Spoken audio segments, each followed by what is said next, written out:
Hola, espero que estés muy bien. Bienvenido al cuarto video del curso de Python para ciencia de datos.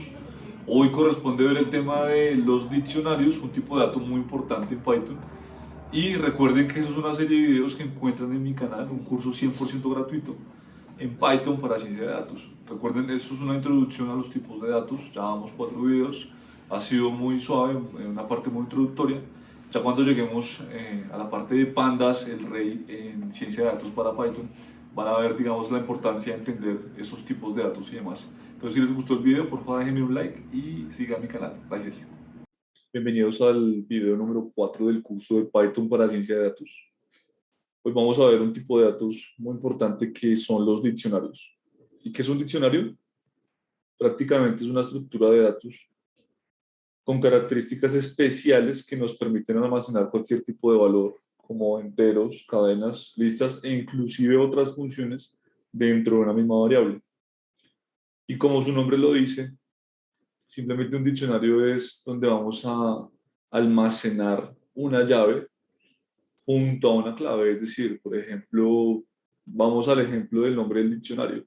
Cuando ustedes piensan en el diccionario, por ejemplo, del inglés al español, digamos que la palabra hello es hola en español. Entonces, prácticamente estamos almacenando una llave, que sería en este caso hello, con lo que es la palabra hola, que en este caso es la clave de esa llave, ¿sí? Lo que significa hello en el idioma español.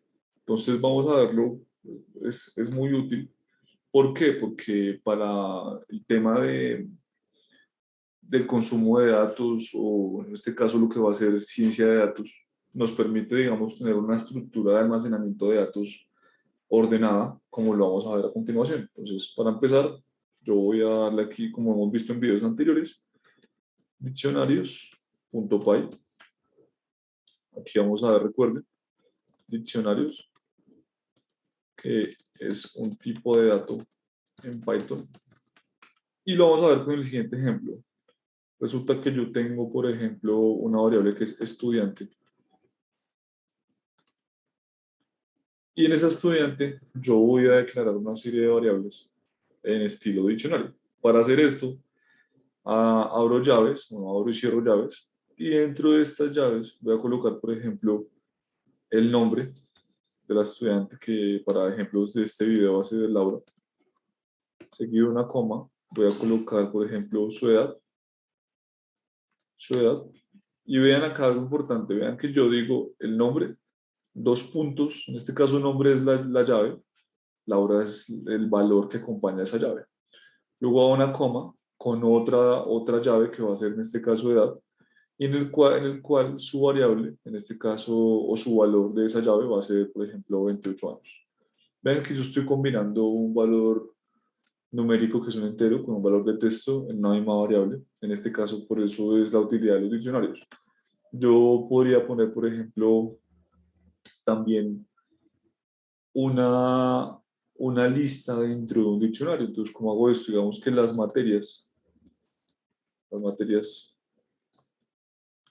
que esta estudiante son dentro de una lista, por ejemplo, Python, coma, y SQL. Aquí ya tengo mi diccionario. Entonces, si yo hago lo que hemos hecho en los videos posteriores, no, anteriores, perdón, le digo print estudiante, es lo que me va a mostrar en pantalla la consola, es precisamente este diccionario que acabamos de crear. Aquí esperamos que corra. Aquí está. Me está mostrando efectivamente ese diccionario. Al igual que lo hemos visto antes, por ejemplo, con las listas, yo puedo consultar partes específicas de mi diccionario. Puedo hacerlo de esta forma. Consultar partes de mi diccionario. Yo le digo acá, quiero ver, por ejemplo, de estudiante, entre llaves, entre lo que son corchetes. Quiero verla acá. Antes voy a mostrarles que aparece. Voy a cerrar entre paréntesis, abro llaves. Y ven que aquí me aparece las tres llaves que tiene ese diccionario. Me aparece la llave de edad, la llave de materias y la llave de nombre. Si yo le dijera, por ejemplo, quiero ver materias y lo imprimo, aquí me va a mostrar las materias que tiene ese estudiante, Python SQL. ¿Sí? Como ustedes bien saben, y ya lo vimos en el capítulo de las listas, esto es una lista, ¿cierto? Y yo puedo consultar pues, los elementos de esa lista. Yo podría decir entre corchetes nuevamente, quiero consultar el elemento base cero. Recuerden que Python es un lenguaje de programación base cero. Entonces, en este caso, me debería traer la palabra Python. Si yo lo corro, efectivamente aquí tenemos Python y arriba pues el diccionario completo. Ahora resulta que yo quiero consultar las llaves que componen mi diccionario y aparte quiero consultar las claves que están asociadas a cada una de las llaves. ¿Cómo hago esto? Muy fácil, con dos métodos. Uno va a ser, vamos a poner acá, print, para que nos muestre aquí en pantalla en la consola de resultado, print estudiantes.keys, perdón, estudiantes, acá. Entonces voy a imprimir primero esta.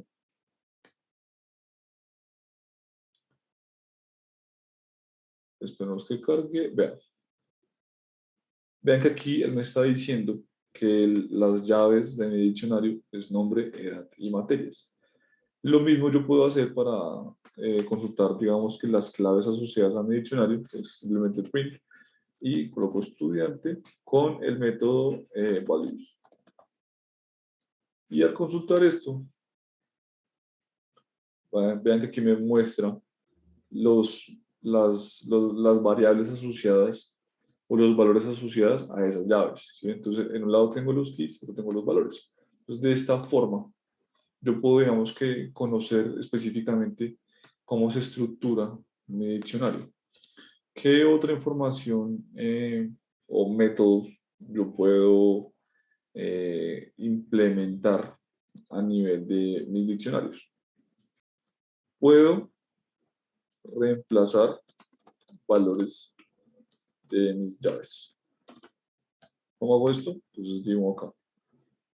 Yo primero llamo lo que es la variable estudiante, ¿cierto? Y en estudiante lo que voy a decir es que la variable nombre, en este caso que vean que arriba es Laura, digamos que aquí lo voy a dejar, no sé. Pues, al hacer esto y volver a imprimir todo, pues estudiante, efectivamente lo que él va a hacer aquí es reemplazarme esta variable asignada en nombre de Laura a Marcela.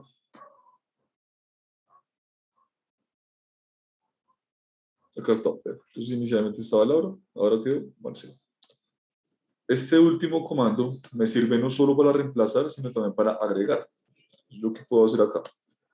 Le voy a decir que, por ejemplo, no sé, en estudiante, por darle una llave que sea jornada igual a nocturna, ¿sí? Que estudia en la noche. Entonces, al hacer yo esto y a imprimir nuevamente, y al ejecutar acá todo, lo que va a hacer es asignarme una nueva llave, una nueva variable en mi diccionario. Vean. Entonces, este método me sirve no solo para modificar ya una variable, sino también para incluir una nueva. Quiero eliminar una variable de mi diccionario. ¿Cómo hago eso? Entonces es fácil, con el método del. Voy a decirle del de estudiante, ¿sí? De estudiante que quiero eliminar, cuando, en este caso voy a llamar, por ejemplo, la última que incluí, que es la de jornada, ¿sí? Entonces aquí le llamo y lo voy a correr nuevamente. De esta manera, cuando yo lo ejecuto, pues bueno, lo agregué en su momento, lo agregué acá, ¿cierto? Lo agregué, pero luego aquí ya lo tengo nuevamente pues como estaba originalmente, excepto por el nombre de la web. Lo agregué y lo eliminé. Vamos a ver otros métodos que puedo implementar con los diccionarios. Resulta que yo tengo un método que en este caso va a ser dic, que me sirve para qué. Eso simplemente es como representar, por ejemplo, una tupla, que es un tipo de dato que no hemos visto, que es prácticamente igual a la lista, solo que con paréntesis en lugar de corchetes, y también cambian que la tupla no es inmutable en comparación con la lista, pero bueno, lo vamos a ver en otro video. En este caso, digamos que quiero representar una tupla como un diccionario. Yo le voy a decir acá que diccionario va a ser igual a qué. Con el método dic, entre paréntesis, repito como si fuera una tupla, voy a decirle, por ejemplo, que la letra A es igual a 1. Voy a decirle que, bueno, acá algo importante, acá esto va sin comillas, que la letra B es igual a 2, que la letra C es igual a 3. ¿Sí? Va sin comillas, ¿por qué? Porque en este caso lo que va a hacer este método dic es que me va a convertir esta variable que yo le estoy asignando como diccionario a un tipo de diccionario. Entonces, ¿qué pasa? Si yo nuevamente voy acá y le digo print diccionario, vamos a ver qué aparece. Vamos a correrlo.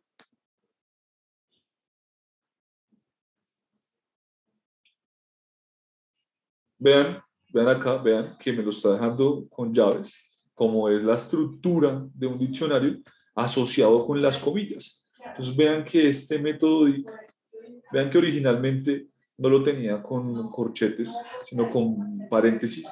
Y vean que lo que hizo este método fue transformarme, digamos que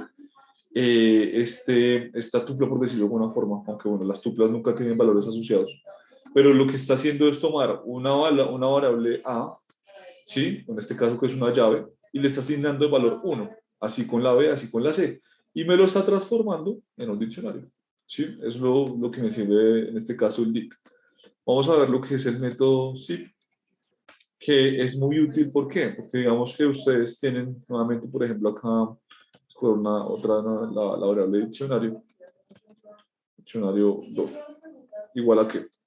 Yo le voy a decir que dic, nuevamente para transformar el diccionario, con el método zip, y en el método zip le voy a decir que entre comillas tengo las letras, por ejemplo, ABC, ¿sí? Y luego de esto, luego de tener estas variables asignadas ABC, seguido de una coma, yo lo voy a decir aquí como si fuera una lista, que me asigne a esas variables del valor 1, 2 y 3. Entonces tengo lo que es dic para que me lo transforme en diccionario, y zip, que lo que va a hacer es asignar la A al 1, el B al 2 y el C al 3. Vamos a correrlo acá. Entonces yo le digo print diccionario 2. Vean que lo que va a hacer efectivamente es eso. Voy a correrlo. Voy a expandir un poco esto. Vean acá al final. Vean que me hizo lo mismo, ¿sí?, que antes, solo que de un método mucho más sencillo con zip. Entonces yo le dije, entre comillas, las 3 llaves y como una lista, los 3 valores que quiero asignar a esas llaves. El método clear me sirve para limpiar los valores de un diccionario. Entonces yo le digo, por ejemplo, diccionario 2 es igual a, en este caso, ¿qué digo? Perdón, diccionario.2.clear. Y al momento de yo imprimirlo, en este caso, me va a aparecer en blanco. Entonces recuerden que antes estaba asignado el diccionario A igual a 1, B igual a 2. Entonces si yo hago aquí, lo ejecuto, efectivamente vean que me deja las llaves, pero sin valores dentro de ese diccionario. Para eso me sirve clear. Y puedo decirle también que, por ejemplo, yo quiero que diccionario 2, que fue el que acabé de borrar, sea igual a la copia del diccionario original, en este caso para que me lo asigne nuevamente. Entonces, digamos, yo le digo acá que me haga una copia. Entonces, yo le digo diccionario 1, bueno, en este caso diccionario nomás, punto copy. De esta forma, al yo imprimir nuevamente diccionario 2, él nuevamente me va a llamar el diccionario que yo había asignado en la primera variable, ¿sí? Aquí yo lo borro, lo ejecuto. ¿Por qué? Porque me está haciendo una copia del diccionario. Entonces, primero le hice clear, que está aquí en blanco, y con el copy, vean que me asignó lo que estaba en este diccionario de acá. Para quienes tienen experiencia en programación, la lista es como si tuviéramos, en este caso, un JSON, ¿sí?, que es una estructura de datos para consumir información, por ejemplo, en las APIs. Entonces, para quienes lo desconocen, esto es un JavaScript Object rotation. Que voy a tomar la variable de arriba, la que creé originalmente, el diccionario original, y voy a llamarla acá nuevamente. Y entonces es como si tuviéramos un JSON que abre con corchetes, ¿cierto? Y tenemos cada una de las variables en una línea, estas materias, separado por coma y que cierra en este caso, abre y cierra en corchetes, pero tenemos un nombre que es la llave con una variable que es Laura, así sucesivamente, una llave que es edad, una variable que es un 28, y las materias con una lista asignada, digamos, como variable a esa llave. Esto prácticamente es una estructura tipo JSON, ¿sí? Entonces, para los que no lo conocen, pues esto es muy útil para consumir información, ¿sí? Se usa mucho en los backend. En este caso, digamos, tiene una utilidad importante porque da una estructura de datos definida, ¿sí? Entonces, adicionalmente a los métodos que vimos antes de cómo consultar información, por ejemplo, acá, yo también puedo consultarlo, digamos, en esto lo que es, por ejemplo, un CRUD, que es un sistema de información para consultar, cargar, editar y actualizar información. En este caso, yo puedo hacerlo de esa forma similar con los métodos get y post, ¿sí? Entonces, en este caso, por ejemplo, digamos, yo quiero decirle a la variable, ¿sí? Que, por ejemplo, quiero, entonces, en estudiante, ¿cierto? Yo quisiera, por ejemplo, consultar una variable específica. Entonces, digamos, yo, bueno, voy a llamar aquí, por ejemplo, un valor. Valor get. Yo le voy a decir que quiero tomar de la variable estudiante, quiero tomar acá un punto get y quiero consultar de ese punto get, quiero consultar por un nombre. Cuando yo imprimo ese valor get, ¿sí? Lo que él me está diciendo simplemente es que me va a consultar este valor Laura. Si yo lo imprimo,